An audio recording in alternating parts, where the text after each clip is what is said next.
ұяламын дегені көңіл үшін, ұсақ қулық бір ғана өмір үшін, татымды достық та жоқ, қастық та жоқ, жігері жоқ, маңызы жеңіл үшін.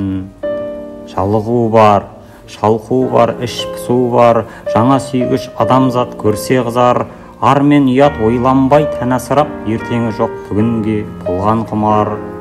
Туысқаның, достарың бәре күшті, сол себепті досыңнан дұшпан күшті, сүйсе жалған, сүймесе аянбаған, бұл не деген заманға ісім түсті. Өзің үлкен, қылығың балашаға, балаша мәз болып жүрсің тамашаға. Әке сұрса балаға, ол да достық, бала сұрса әкеге жараса ма?